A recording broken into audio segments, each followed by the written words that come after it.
السلام عليكم ورحمة الله وبركاته. ايه رأيكم تيجي نشوف النهاردة مع بعض احنا هنتغدى ايه؟ سؤال كل يوم ومحير كل ست. احنا النهاردة هنعمل معاكم حاجة بسيطة خالص وخفيفة ومش مكلفة خالص خالص يعني. كده ايه اهوت على النار. هنحط شوية زيت، شوية حلوين كده، ونسيبهم يسخنوا.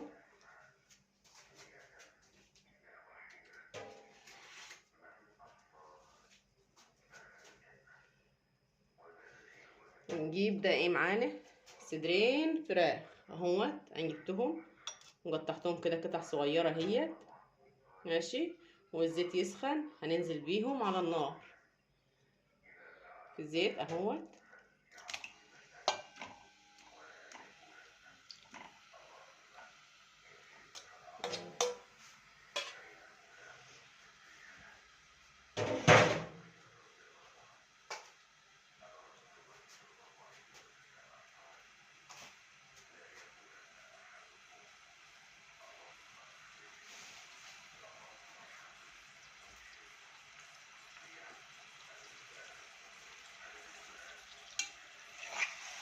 ونقلب كده ونشوحهم تشويحة محترمة اهي.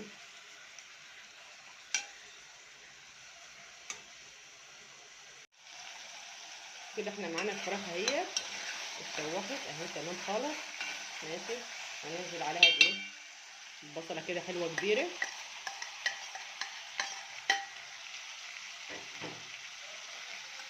نقلب تمام.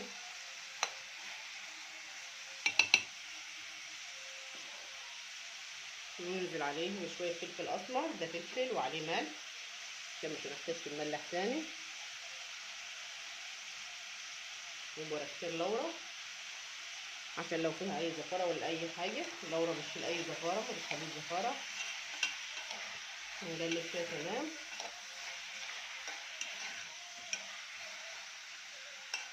كده البصل اتشوحت معاها كويس اهي. هننزل بقى بايه تاني؟ بشويه فلفل الوان على بعض، يعني ايه توصي كده، ما تحطيش شويه صغيرين، حطي حبه حلوين. وده نص جرن فلفل حامي هننزل بهم كله اهو. ونقلب ما شاء الله اللهم بارك. حبيبتي لو لسه معايا لحد هنا ما تنسينيش بلايك وكومنت حلو كده زيك اهو. بسم الله ما شاء الله اللهم بارك، حاجه جميله خالص. احنا كده ايه هنغطيها ونسيبها حبه كمان، حبه على النار، على نار هاديه تستوي كده كلها مع بعضها، وهنيجي نرجع نشوفها تاني. يلا نشوف الفراخ مع بعض كده عملت ايه اهي. ما شاء الله هي كده استوت وبيض جميله خالص. اللهم صل على النبي اللهم بارك اهي. بس على الايه، على الغرفان كده على طول. هنغرف بقى على طول كده. احنا هنغرف اهي. ما شاء الله اللهم بارك، لونها جميل وتحفه خالص خالص.